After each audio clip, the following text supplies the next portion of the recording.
Que le nom du roi de gloire, l'incomparable grand maître que nous avons, le Seigneur des seigneurs, celui qui est la lumière du monde, celui qui éclaire le monde, le seul sauveur du monde, celui qui a coulé son sang pour racheter ses enfants, celui qui est venu chercher les brebis perdues, ceux qui étaient perdus. Que le nom de notre Seigneur, l'incomparable, soit avec vous tous, Christ Jésus. Shalom, shalom, bien-aimés dans le Seigneur, ça avait une fois une immense joie, par la grâce de notre Seigneur Jésus-Christ, d'être ici pour partager la parole du Seigneur. J'espère que vous allez tous bien, que vous portez bien dans le nom glorieux de notre Seigneur, parce que nous croyons que le Seigneur Jésus ne cesse de nous combler de sa grâce, de nous combler de ses bénédictions. Il nous garde, il vous garde, il garde tous ses enfants, il garde tous ceux qui évoquent son nom, en quel que soit le lieu où vous vous trouvez, bien-aimés dans le Seigneur, parce que le Seigneur connaît ceux qui lui appartiennent, bien-aimés. Alors aujourd'hui, notre enseignement va porter sur l'enlèvement de l'Église, bien-aimés. Ça va porter sur l'enlèvement de l'Église. Nous allons essayer de présenter cela de plusieurs façons. Bon, le grand thème, ça serait l'enlèvement de l'Église. Et le sous-thème d'aujourd'hui, ça serait « Pierre, jette ton filet du côté droit de la barque ». Ça serait ça le sous-thème d'aujourd'hui. Le grand thème, c'est l'enlèvement. Et le sous-thème d'aujourd'hui, parce que ça serait en plusieurs sous-thèmes. Le premier sous-thème, ça serait « Pierre qui jette son filet du côté droit de la barque ».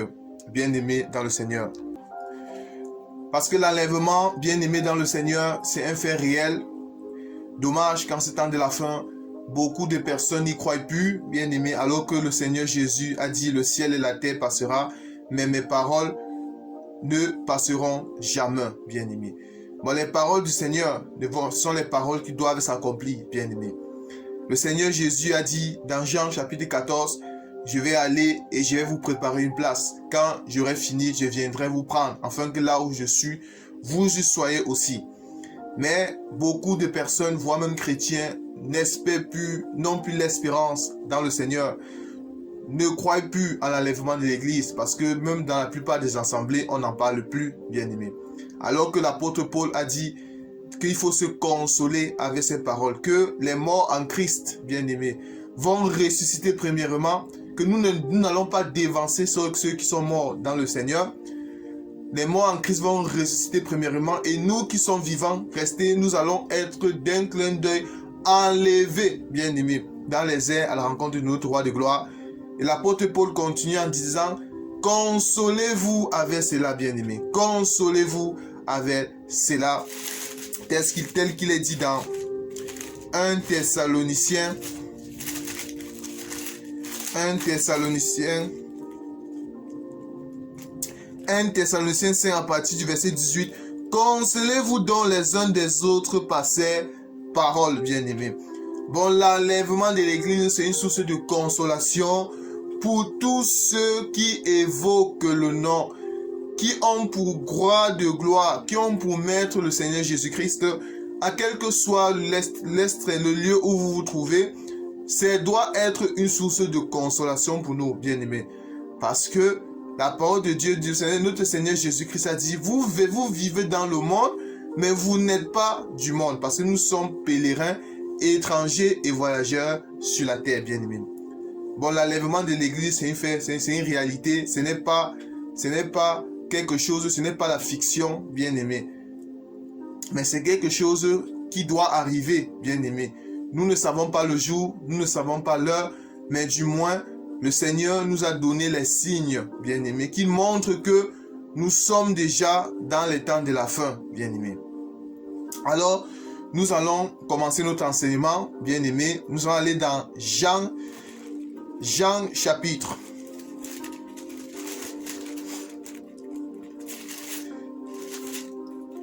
Jean chapitre 21 à partir du verset 1er. Ça serait ça notre passage de base, bien-aimé. Je rappelle que le sous-thème, ça serait Le grand thème, c'est l'enlèvement de l'église. Et le sous-thème, c'est Pierre qui jette son filet du côté droit de la barque. Tel est notre sous-thème. Alors, nous allons dans Jean chapitre 21, à partir du premier verset. Après cela, Jésus se montra encore aux disciples sur le bord de la mer de Tibériade. Et voici de quelle manière il se montra. Simon Pierre, Thomas appelé Didyme, Nathanaël de Cana en Galilée, les fils de Zébédée et deux autres disciples de Jésus étaient ensemble. Simon Pierre leur dit, je vais pêcher. Et il dit, nous allons aussi avec toi. Il sortit et montait dans une barque. Le matin étant venu, Jésus se trouva sur le rivage, mais les disciples ne savaient pas que c'était Jésus. Jésus leur dit, enfants, n'avez-vous rien à manger? Il lui répondit, non. Il leur dit, jetez le filet du côté droit de la barque et vous trouverez. Ils le jetèrent donc et ils ne pouvaient plus le retirer à cause de la grande quantité de poissons. Alors les disciples que Jésus aimait dit à Pierre, c'est le Seigneur. Et Simon Pierre, dès qu'il eut entendu que c'était le Seigneur, mit son vêtement et sa ceinture, car il était nu, et se jeta dans la mer. Et les autres disciples vinrent avec la barque, tirant le filet plein de poissons, car il était éloigné de la terre d'environ 200 coudées. Lorsqu'il fut descendu de terre, il vint et le charbon allumé, du poisson dessus et du pain, bien-aimé. Tendre Père, merci Seigneur pour cet enseignement que tu as voulu que nous faisons sur l'enlèvement de l'Église, Seigneur, parce que nous croyons que ton retour est proche, Seigneur. C'est pour ça, Papa, perfectionne-nous, prépare-nous davantage, Papa, afin que nous puissions être cette Vierge sans tache, Papa, et sans défaut, comme tu voudras, Seigneur. Afin que, Papa, nous puissions être prêts, Papa Yahweh. Nous ne soyons pas dans l'assouplissement spirituel, mais nous soyons toujours éveillés, sachant que tu reviens bientôt, Seigneur. Garde une nouvelle sur nous au nom de ton Fils Jésus-Christ. Nous t'avons ainsi prié. Amen. Alors, bien-aimés dans le Seigneur, il s'agit ici de Pierre. Vous savez, lorsque notre Seigneur Jésus-Christ, il était ressuscité des morts, après un certain moment, il avait apparu aux disciples. Pierre qui décide d'aller parce que les apôtres avaient beaucoup déprimé quand le Seigneur était mort à la croix, était crucifié à la croix. Les apôtres, ils avaient beaucoup déprimé, ils déprimaient vraiment les apôtres. Maintenant, Pierre décide de retourner à son ancienne vie qui était la pêche. Et ses autres frères, c'est-à-dire les autres disciples, décident aussi de le suivre. Mais la Bible nous apprend que Pierre, il a pêché toute la nuit. Ils ont pêché toute la nuit. Ils n'ont même pas pris un poisson. Même pas un poisson. Après un dur labeur dans la nuit, ils sont tombés dans la dépression. Même pas un poisson. Mais le matin arrivé, la Bible nous dit que le Seigneur Jésus les a apparus. Il dit, mes enfants, n'avez-vous rien à manger? Et les disciples disent au Seigneur qu'ils ont travaillé, mais ils n'ont même pas pris un poisson. Maintenant qu'ils se sont rendus compte que c'était le Seigneur, Pierre, la Bible nous dit que l'apôtre Pierre pêchait nu. Bien aimé. L'apôtre Pierre, justement, il a plongé dans l'eau, il allait voir à la rencontre du Seigneur. Bon, là, nous allons faire que réciter les Écritures. Parce que nous allons rendre compte qu'il y a beaucoup de choses, il y a beaucoup de profondeur que nous allons essayer de découvrir dans cette Écriture. La Bible nous dit, Pierre, la nuit, n'attrape pas le poisson. Mais le matin, quand vient le matin, nous savons que le matin, c'est quand vient la lumière, bien aimé. Quand arrive le Seigneur Jésus. Bon, déjà, la question qu'on doit se poser, c'est quoi la nuit, bien aimé? Pierre qui travaille toute la nuit, mais n'arrive pas à prendre du poisson. C'est quoi la nuit? Nous allons essayer de trouver dans la révélation, c'est quoi la nuit, bien aimé. Nous allons toujours aller dans les Écritures pour trouver la nuit. Parce qu'il y a la nuit physique, oui. Physiquement, Pierre qui travaille, il n'a pas pris de poisson. Oui. Mais si on essaie de creuser, si on essaie d'aller dans la révélation, nous allons trouver dans les Écritures que veut dire la nuit, bien aimé. Alors, nous allons aller dans Romains, Romains 13.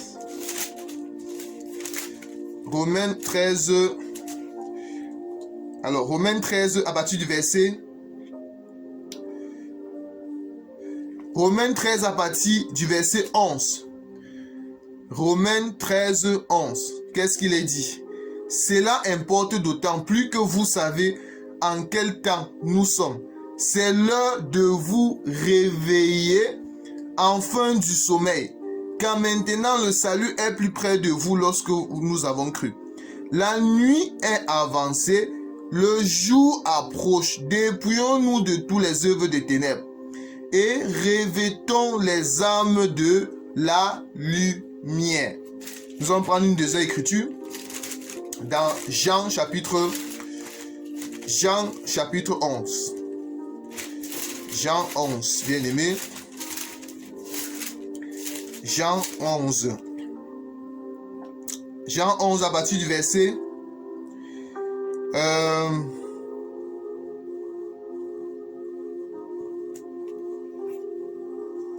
alors Jean 11 à partir du verset 7.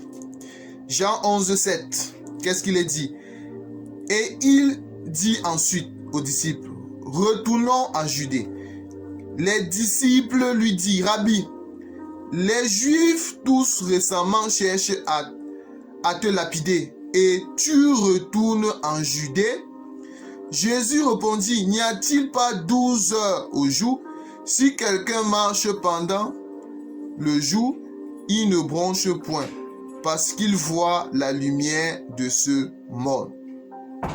Mais si quelqu'un marche pendant la nuit, il bronche parce que la lumière n'est pas en lui. Vous voyez?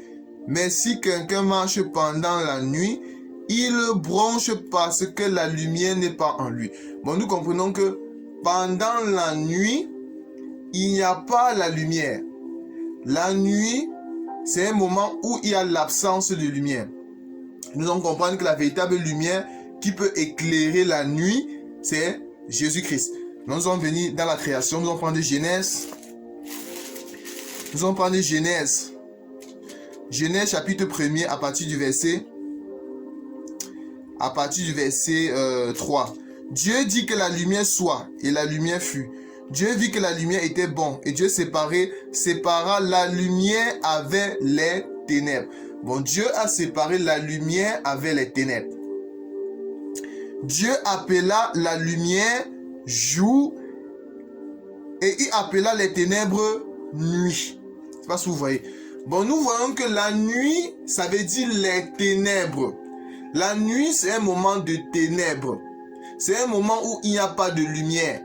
C'est un moment où il n'y a pas la parole. La nuit, c'est un moment où il n'y a pas la présence de Dieu, c'est-à-dire la ténèbre. C'est un moment où les ténèbres règnent. C'est un moment où il n'y a pas la véritable lumière qui éclaire le monde, bien aimé. C'est ça la nuit. C'est ça la nuit. Alors, nous allons prendre une autre écriture. Nous allons prendre Jean 8. Alors, Jean 8, chapitre... Nous allons essayer de comprendre quelle est cette lumière qui peut éclairer la nuit. Alors,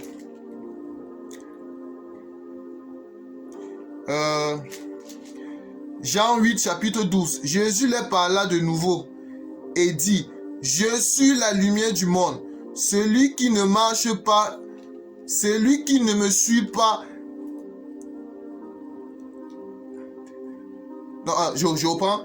Jean 8, chapitre 12. Jésus leur parla de nouveau et dit, je suis la lumière du monde. Celui qui ne me suit ne marche pas dans les ténèbres. Celui qui me suit ne marche pas dans les ténèbres, mais il aura la lumière de la vie. Il aura la lumière de la vie, bien aimé. Bon, Jésus, c'est lui la lumière du monde. C'est lui qui est la lumière du monde. C'est lui qui est la lumière qui peut éclairer dans la nuit. C'est lui qui est la lumière qui éclaire la nuit. En d'autres termes, c'est lui qui éclaire les ténèbres. C'est lui quand le monde est dans les ténèbres, ce qui peut éclairer les ténèbres, c'est la lumière. bien-aimés. Bon, nous comprenons que si nous essayons d'aller dans la révélation, nous allons nous rendre compte que Pierre qui pêche toute la nuit n'arrive pas à attraper le poisson. Nous comprenons que c'était un moment où les ténèbres régnaient. C'était un moment où il n'y avait pas la lumière. Il n'y avait pas la lumière pour attirer les poissons. Il n'y avait pas la lumière pour éclairer les poissons. Parce que c'est cette lumière qui devait aller frapper les eaux, bien-aimés. C'est la lumière qui devait frapper les eaux. C'est la lumière pour que les poissons entrent dans le filet de Pierre. Il fallait que la lumière entre dans les eaux, bien-aimés. Quand cette lumière allait entrer dans les eaux, c'est cette lumière qui devait attirer les poissons dans le filet de Pierre. Alors, nous revenons à notre passage de base, qui est Jean chapitre 21. Maintenant, Pierre qui durant la nuit, n'a pas attrapé le poisson. Mais la Bible nous dit, ici en continuant, si nous prenons verset 4, Jean chapitre 21, verset 4. Le matin étant venu. Maintenant ici, le matin étant venu, c'est-à-dire les ténèbres passées. Maintenant le matin, la Bible nous dit que Dieu a appelé la lumière jour. Maintenant quand le matin est venu, c'est-à-dire l'arrivée de la lumière, le matin étant venu, Jésus se trouva sur le rivage. Vous voyez? Bon, Jésus, dans Jean chapitre 8, verset 12, a dit que je suis la lumière du monde. C'est-à-dire, quand la lumière est arrivée au niveau du rivage, vous voyez, Jésus dit, mais les disciples ne savaient pas que c'était Jésus. Jésus leur dit, enfant, n'avez-vous rien à manger? Il lui répondit, non. Il leur dit, jetez le filet du côté droit de là-bas. Vous voyez, maintenant, quand la lumière est venue, la lumière dit à Pierre, Pierre, je suis la lumière, jette ton filet du côté droit de là-bas. Maintenant, Pierre, il a jeté le filet du côté droit de là-bas. En d'autres termes, c'est cette lumière, pour jeter, Pierre ne peut pas jeter le filet du côté droit s'il n'y a pas l'arrivée de la lumière. Parce que, pour que Pierre jette le filet du côté droit, et pour que les poissons entrent dans le filet de Pierre, ça serait sous la parole de la lumière. Ça serait sur la parole de la lumière.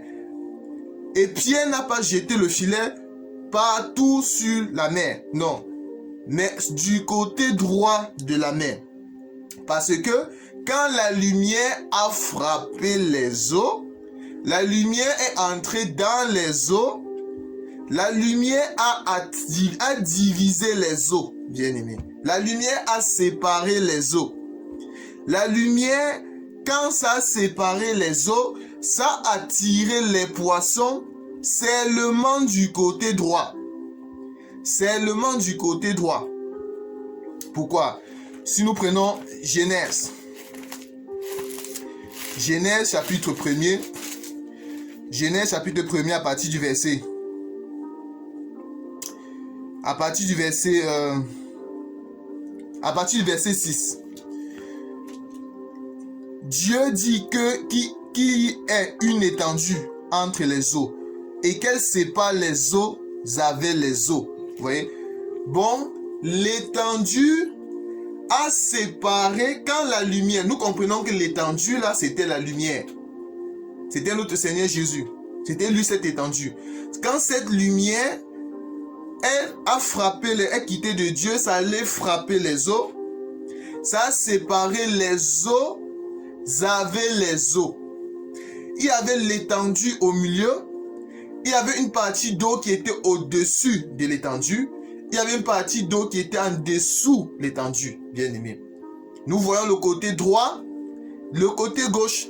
Bon, Pierre a jeté le filet du côté droit. Du côté droit.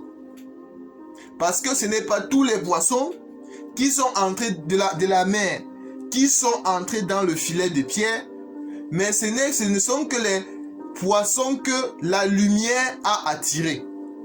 La lumière a attiré. La lumière a attiré les poissons qui avaient déjà été connus d'avance avant la fondation du monde par le Seigneur. bien-aimé. Parce que Pierre ne peut pas jeter son filet du côté droit s'il n'y a pas la lumière. En d'autres termes, s'il n'y a pas la parole, bien-aimé. Alors, nous allons venir dans Luc. Nous allons prendre Luc. Luc 5, 5. Luc 5, 5. Luc 5. Non, Luc, commençons à Luc 5, chapitre, à partir du verset 1er. Comme Jésus se trouvait auprès du lac de Génézareth, et que la foule se pressait autour de lui pour entendre la parole de Dieu, il vit au bord du lac 2 barques, d'où les pêcheurs étaient descendus pour laver leurs filets. Il monta dans dans l'une de ces barques qui était à Simon, et il le priait de s'éloigner d'un peu de terre. Puis il s'assit de la barque et il enseignait la foule. Lorsqu'il eut cessé de parler, il dit à Simon, « Avance en pleine eau et jetez vos filets pour pêcher. » Avance en pleine eau. Qui dit? Jésus. Bon, la lumière dit à Pierre, avance en pleine eau et jette ton filet pour pêcher. Simon lui répondit, Maître, nous avons travaillé toute la nuit sans rien prendre, mais sur ta parole, je jetterai le filet. Bon, Pierre qui a travaillé toute la nuit n'a pas pu attraper de poisson. Pour que Pierre attrape le poisson, pour que les filets entrent dans le filet pour que les poissons, autant pour moi, entrent dans le filet de Pierre, il faut que ça soit sur la parole de Jésus. Il faut que ça soit sur la parole de Jésus. Parce que c'est la parole, la lumière qui a attiré les poissons dans le filet de Pierre. C'est cette parole. Et si nous continuons,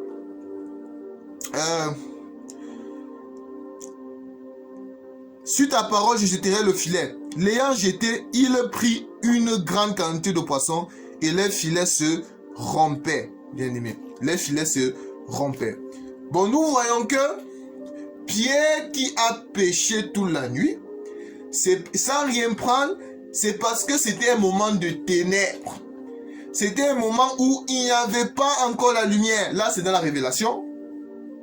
Mais le matin arrivé, quand la lumière est arrivée, quand la lumière est apparue, cette lumière, lorsque cette lumière a dit à Pierre, jette ton filet du côté droit. Nous comprenons que cette lumière, c'est cette lumière qui allait frapper les eaux. C'est cette lumière quand ça frappait les eaux parce que ça cherchait un peuple. Cette lumière cherchait un peuple, bien aimé. Ça cherchait un peuple. Quand ça frappait les eaux, ça séparait les eaux avec les eaux. C'est-à-dire le côté droit et le côté gauche. Bon, l'étendue, ça séparait le côté droit et le côté gauche. Bien aimé. C'est ça, cette lumière. Et cette lumière, c'est ça qui a tiré les poissons dans le filet de Pierre. C'est quoi les eaux, bien aimé? C'est quoi les eaux? Nous allons chercher dans les Écritures. C'est quoi les eaux? La lumière qui frappe les eaux, bien aimé. Apocalypse, chapitre 17. C'est quoi les eaux? Alors, Apocalypse 17, 15. Et il me dit, les eaux que tu as vues, sur laquelle la prostituée est assise, ce sont des peuples, des foules, des nations et des langues, bien aimés. Bon, les eaux ici, il s'agit des foules, il s'agit des langues, d'un peu, de tout, il s'agit du monde. Il s'agit des peuples, les nations. C'est ça, les eaux. Ce qui fait que quand la lumière a frappé les eaux, ça ne cherchait pas, ça n'a pas cherché, ça n'a pas attiré tous les peuples. mais ça a attiré seulement une partie des peuples. Parce que ce n'est pas tous les poissons qui sont entrés dans le filet de Pierre. Alors, c'est quoi les poissons, bien-aimés? C'est quoi les poissons? On va chercher une écriture, parce que dans cet évangile, il y a la réponse à tout. Alors, c'est quoi les poissons? Les poissons, bien-aimés. Nous allons prendre Matthieu 4. Matthieu chapitre 4, verset 18. Matthieu chapitre 4, verset 18. Comme il marchait le long de la mer de Galilée, il vit deux frères, Simon appelé Pierre et André son frère, qui jetaient le filet dans la mer, car ils étaient pêcheurs. Il leur dit, suivez-moi, je vous ferai pêcheurs d'hommes, bien-aimés. Suivez-moi, je vous ferai pêcheurs d'hommes. Ah, bon, nous comprenons de la révélation que les poissons qui sont entrés dans le filet de Pierre, c'est tout un peuple. C'est tout un peuple que Dieu a connu dès la fondation du monde. C'est tout un peuple que Dieu a choisi, que Dieu a élu. La Bible nous dit, il y a beaucoup d'appelés, mais peu d'élus. Bon, nous comprenons que tous les poissons de la mer étaient les appelés. Tous les poissons de la mer, ils étaient les appelés. Mais sauf les élus qui ont eu la grâce d'entrer dans le filet de Pierre. N'entre dans le filet de Pierre, sauf ceux qui ont la capacité d'écouter la parole. Sauf ceux qui ont la capacité de se laisser attirer par la lumière, bien-aimés. C'est ceux-là qui se sont laissés diriger par la lumière, et la lumière ne les a pas dirigés n'importe où, sur n'importe quelle position de la mer, mais la lumière les a dirigés sur le côté droit. Sur le côté droit. Bien-aimés, posons-nous la question, pourquoi le côté droit? Pourquoi pas le côté gauche? Parce que la Bible, si vous lisez Luc chapitre 5, comme nous avons lu tout à l'heure, vous allez vous rendre compte que quand Pierre a tiré le filet, on peut également prendre cet enseignement d'une autre façon. Quand Pierre a tiré le filet, on nous dit qu'il y a un moment le filet s'est déchiré. Ah, le filet s'est déchiré. Quand le filet s'est déchiré, quand Pierre tire, nous comprenons qu'il y aura encore une certaine catégorie de poissons qui vont retomber dans l'eau. Il y a une certaine catégorie de poissons qui vont retomber dans l'eau. Bon, nous pouvons voir ça en deux façons. Les poissons qui retombent dans l'eau, nous pouvons comprendre que c'est la Vierge folle qui vont rater l'enlèvement. Parce que quand Pierre tire les poissons et quand il tire ces poissons et qu'il met le filet dans la barque, nous comprenons que c'est l'enlèvement de l'église. C'est la Vierge sage. C'est l'enlèvement de l'église. Bon, les poissons que Pierre a tirés et il a mis dans la barque, nous comprenons que c'est la Vierge sage. C'est ceux qui vont aller en l'enlèvement. Mais les poissons qui vont rater, qui retournent dans les eaux, nous comprenons que c'est ceux qui ont raté l'enlèvement. Ça peut être la Vierge folle, autant pour moi, ou aussi c'est la Vierge folle, bien aimée. C'est ceux qui vont rater l'enlèvement, c'est-à-dire c'est ceux qui sont les appelés. Ce n'est pas tous les appelés qui vont aller à l'enlèvement de l'église, mais ce sont les élus. Ce sont ceux qui sont élus qui iront à l'enlèvement, qui vont fêter la fête des noces avec le Seigneur dans les cieux, bien aimé, dans le ciel. Bien aimé dans le Seigneur. Alors, c'est quoi le filet? C'est quoi le filet? Les poissons qui sont élus pour le filet de Pierre. Nous allons essayer de comprendre c'est quoi le filet, bien aimé. Alors, nous allons prendre Matthieu chapitre 13. Matthieu chapitre 13 à partir du verset 47.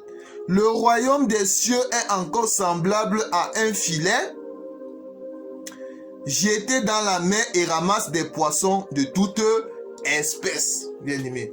C'est-à-dire, quand Pierre jette le filet, et si les poissons, quand on dit les poissons de toute espèce, C'est-à-dire quand ça ramasse, quand le filet, si le filet de pied, quand le filet, dans Luc, nous avons vu que le filet de pied s'est déchiré à un moment. Et quand le filet de pied se déchire, c'est la vierge, il y a une catégorie de poissons qui vont retomber dans les eaux. Bon, nous comprenons que c'est la vierge folle qui va rater l'enlèvement. Bon, le royaume des cieux, c'est ça le filet, bien-aimé. C'est ça le filet. Bon, les poissons qui entrent dans le filet de pierre, c'est la Vierge sage. C'est Dieu qui tire. Nous comprenons que c'est l'enlèvement de l'église, bien-aimé.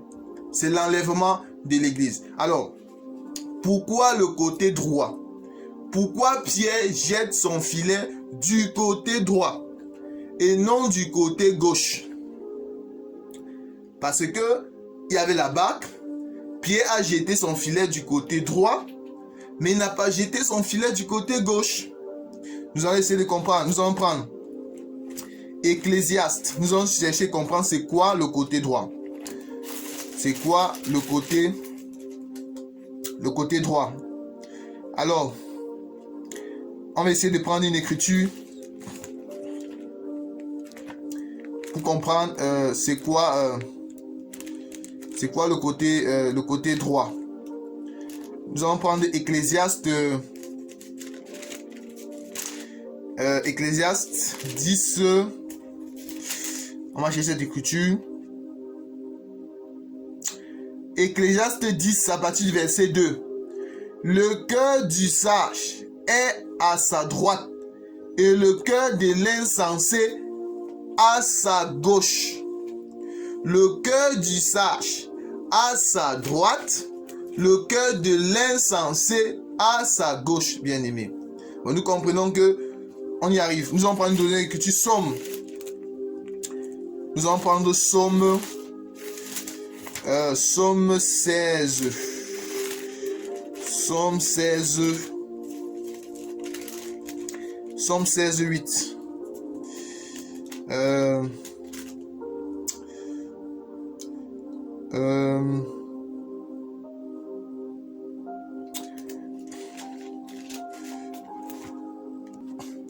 Alors, Somme, c'est pas Somme.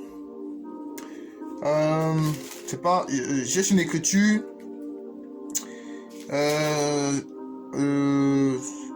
C'est pas dans le livre de Somme, peut-être.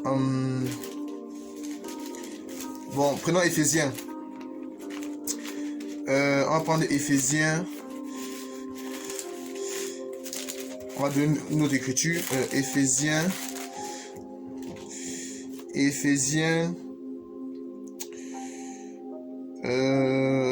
Je suis l'écriture. Alors, on prend Éphésiens 1. Éphésiens 1, verset 20. Il a déployé en Christ, en le ressuscitant des morts, en le faisant asseoir à sa droite dans les lieux célestes. Nous allons prendre une autre écriture encore pour voir c'est quoi la droite. Nous allons prendre Actes des Apôtres. Actes des Apôtres, chapitre 4.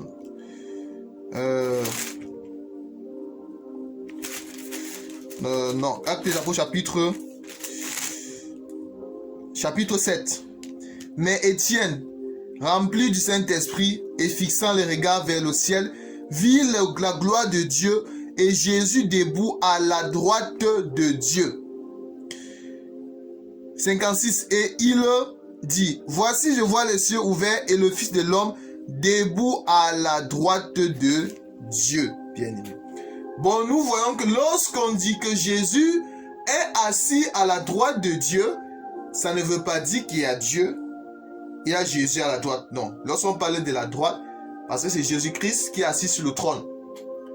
Jésus-Christ dans sa divinité, tel que Philippiens nous le dit, que il s'est dépouillé pour un temps, pour venir, c'est-à-dire il a pris le corps pour venir dans le monde en fait de la rédemption, pour sauver l'humanité, pour sauver ses enfants en humanité.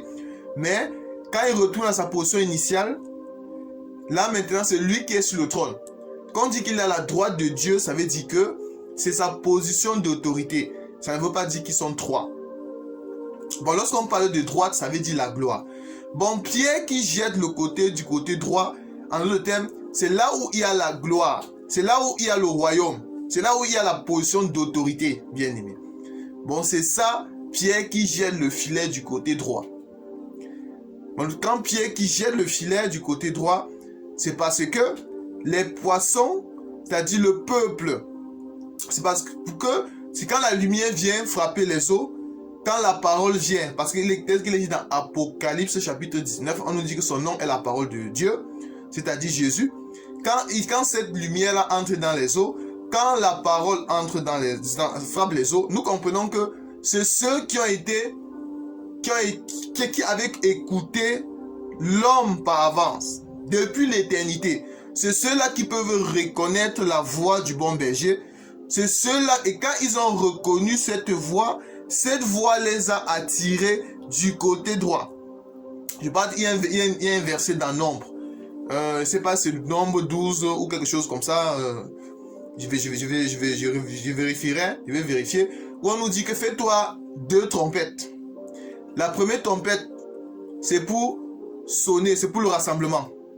Et la deuxième trompette, c'est pour le départ, bien aimé. Bon, nous comprenons que quand la lumière, quand la parole a frappé les eaux, nous comprenons que ça a rassemblé les poissons. En d'autres termes, ça a rassemblé le peuple que Dieu lui-même a choisi, a envoyé. Et la deuxième trompette, c'était la trompette du départ. C'est-à-dire, c'est ce Pierre qui tire le filet pour l'enlèvement. Parce que dans la révélation, le véritable Pierre qui tire les poissons, le filet, c'est notre Seigneur Jésus-Christ qui amène ses enfants dans les airs à la rencontre pour nous amener dans son royaume.